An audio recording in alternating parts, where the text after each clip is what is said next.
Hello mga idol. uh, Kumusta kayo dyan? Kumusta lahat mga idol? Mga OFW, kumusta? Kagising ko lang mga idol. Alauna na pala. Ginising ako sa tiyan ko. Nag-a-apnea ang tiyan ko eh. Nagugutom ako.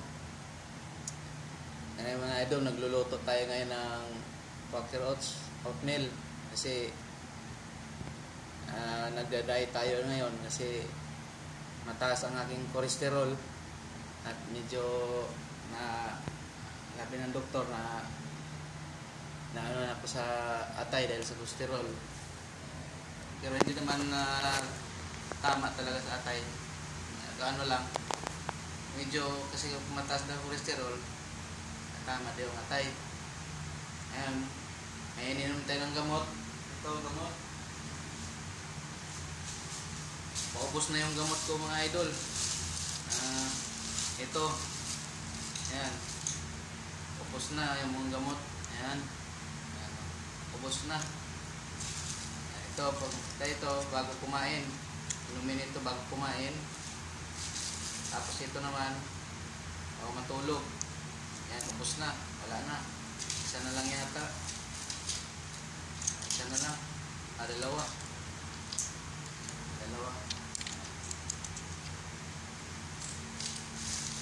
Sabi ng doktor, iwas daw muna ako sa mga mantikain ng pagkain. Tsaka lalo na yung karneng baboy. Video tayo mga idol. Nagbablog tayo. Bago ang lahat mga idol, pakisupport sa aking YouTube channel, Jerry Pantelan Vlog, tsaka Jerry Pantelan TV. Dalawang aking channel mga idol. Yan. Ngayon mga idol, magluto ako ngayon ng oatmeal.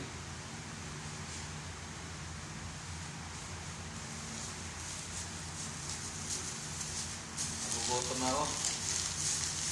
Yan. Oatmeal.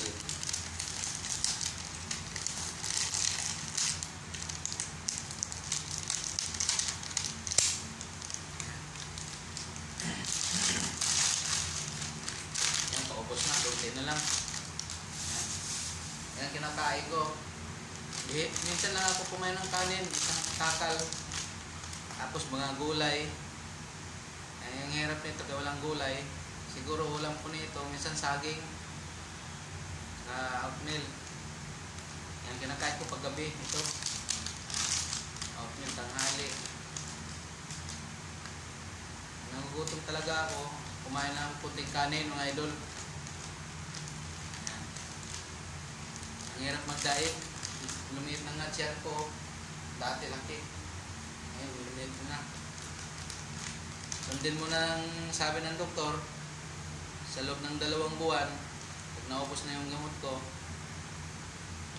magpa-check up ko ulit, magpa-laboratory ako ulit kung talagang bumaba na yung cholesterol ko. Yan, kailangan natin sundin mga idol ang sinasabi ng doktor para mahabang buhay tayo. Yan. Bawal ang inom, bawal ang soft drinks, kape, lahat. Pagbawalan muna ang kainin. Pag-support sa aking YouTube channel, Jerry Pantelan Vlog, Jerry Pantelan TV. Paki-subscribe, paki-like, paki-share, paki-pindot ng notification bell mga idol para tuloy-tuloy ang ating paggawa ng video at mapanood sa ating mga idol, mga kababayan at lalo sa mga OFW. Ito, magluluto na ako mga idol. Pakulo na ako ng tubig.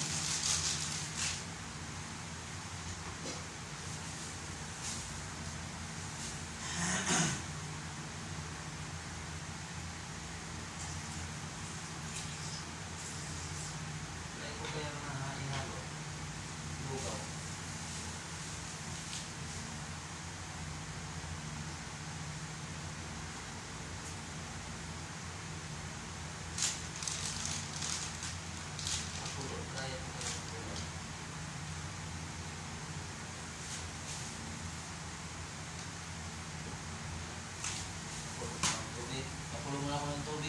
ko parang lugaw.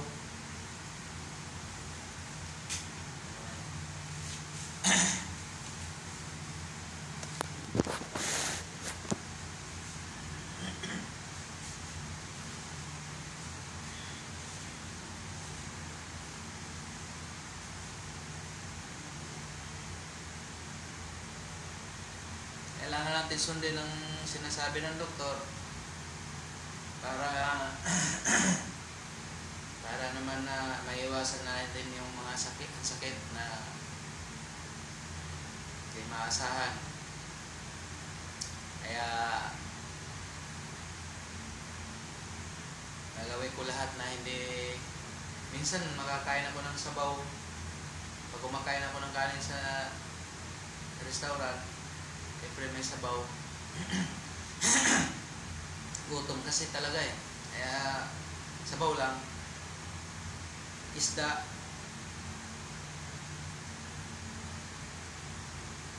Kumain na ako ng basta isda lang. Sabaw na mga mahalong gulay. Kaya hirap tayong magkasakit dahil wala tayong maasahan. Wala malapitan. Nandito ako sa Manila, mga kamag-anak ko, irpat ko sa Mindanao. Wala lang dito talaga. Mga anak ko, hindi rin maasahan lapitan mga anak ko dahil ang sahod nila, tama lang din sa pamilya nila. Kaya ako, kailangan sundin yung mga payo ng doktor.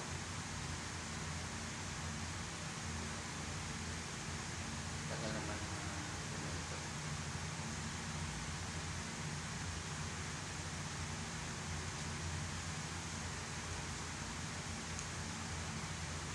Nandito ako ngayon sa kwarto, mga idol.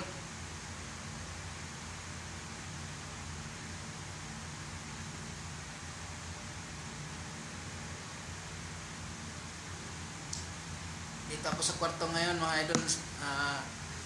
Dito sa aking tinatrabahuan. Stayin ako dito. Ito kwarto na ito. Dito ako sa rooftop. Rooftop ng building. Ako lang nag-isa dito sa rooftop. Kasama ko, stayin din. Nasa baba sila.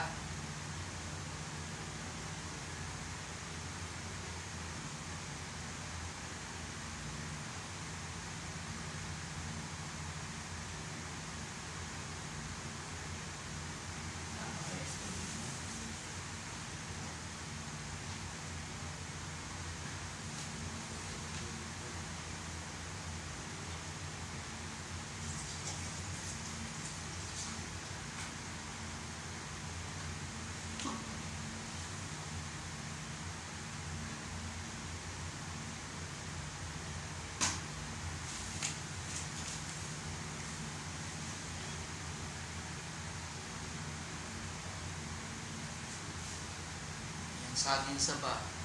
Yan. Yan, saging saba ang kinakain. Kaya rin ko itong isa. 2 buwan pa ang pagtiis. Pagtitiis, 2 buwan pa.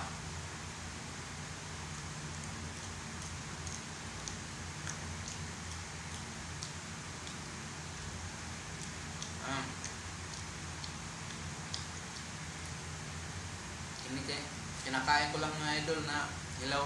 Hinog na siya. Hindi ko ninalaga ba. Sarap to.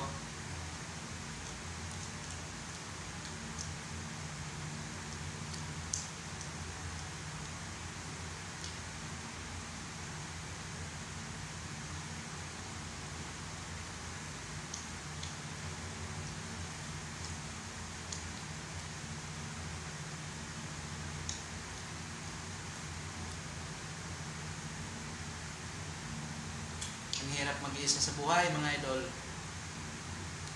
Pero okay na ako dito. Okay na ako nito. Kahit nag-iisa ako sa buhay. Kasama ko si Lord. Hindi na ako nag-aasawa. Mga anak na lang, 3 kong mga anak na lang ang inaasikaso ko. Pero yung dalawa nag-asawa na, may dalawa nga po na ako. Mga anay ko na lang kasama ko sa bahay.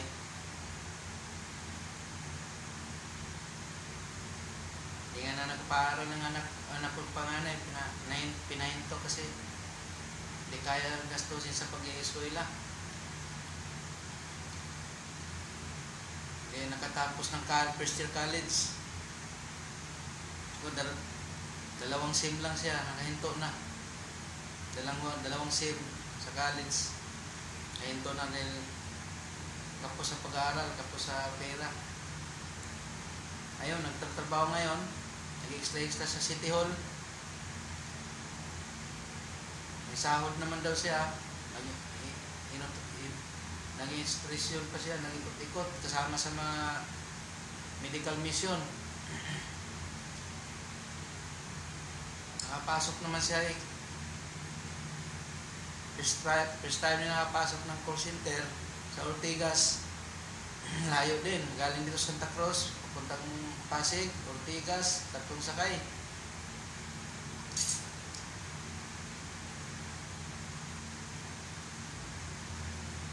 Kulang pa 500 pamasahe. Hindi marunong mag-budget ng anak ko.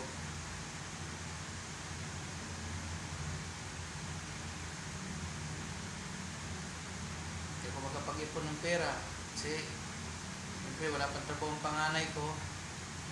Nag-ano pa ako sa kanya, nagbigay pa ako ng nag-uupa pa ako pa nagbabayad sa upa ng bahay kahit wala na ako doon.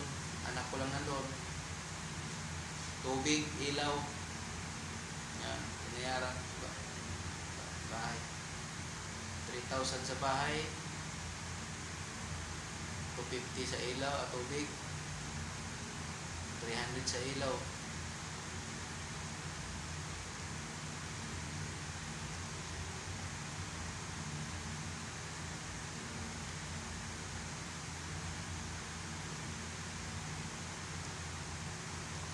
Kumusta dyan mga OFW? Ang aking mga kilala dyan sa Amerika, ingat kayo dyan. Sa Elgo, Ma'am Elgo, ingat ka dyan sa Amerika. Sana bigyan ka ng mga gandang pangatawan. Idol, Ma'am Elgo. Yan, pasaot si Ma'am Elgo, idol. Lahat dyan mga OFW, ingat kayo lahat dyan. Tayo dito sa Pilipinas mga idol, mga OFW, medyo ulan-ulan na dito sa ating bansang Pilipinas. Paulan-ulan na, malapit ng bagyo. Bilang na naman tayo ng bagyo.